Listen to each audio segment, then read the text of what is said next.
The threats of nuclear weapon is the highest in decades. Obviously, Iran does have a nuclear program. That isn't secret. If we didn't hit within 2 weeks, they would have had a nuclear weapon. They went unchecked by nuclear inspectors. Our nuclear program is exclusively peaceful. They still have the capability of doing so should they wish to do so.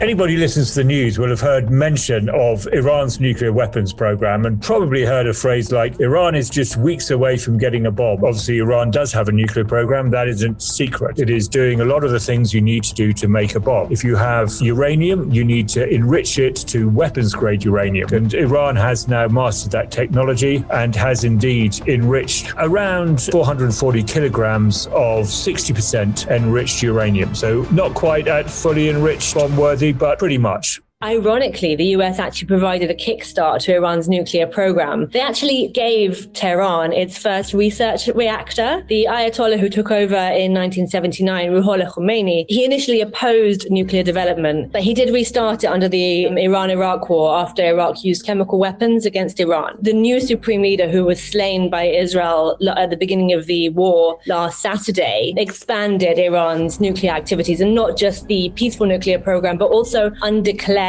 nuclear activities. According to intelligence monitors, there is actually no sign that it has given any order to turn this nuclear material into a weapon. So it looks like Iran has this enriched uranium as a kind of message, as a sort of, look at us, we are capable of doing this. We're not actually doing it yet, but should we want to do it, we could do it pretty quick. After America pulled out of the nuclear deal that President Obama set up, which actually froze the nuclear program, there was a brief pause while Iran decided what to do next. Then it started reinvigorating the program, reached that 60% level, and then America and Israel decided to try and take it out. They damaged quite badly both of the main enrichment centers, but on the other hand, they didn't manage to destroy the stockpile of enriched uranium Iran already has. President Trump tore up the Obama agreement, which gave them a limit on their nuclear enrichment and the uranium enrichment in return for sanctions relief. And Iran was essentially given a free rein where they went unchecked by nuclear inspectors. Sanctions made the nuclear program completely unsustainable. They isolated Iran from the global financial system. So Iran couldn't buy on the black market things like specialized components that you need to enrich uranium. So the Iranian nuclear program basically didn't have any funding to research or build any further towards a nuclear weapon.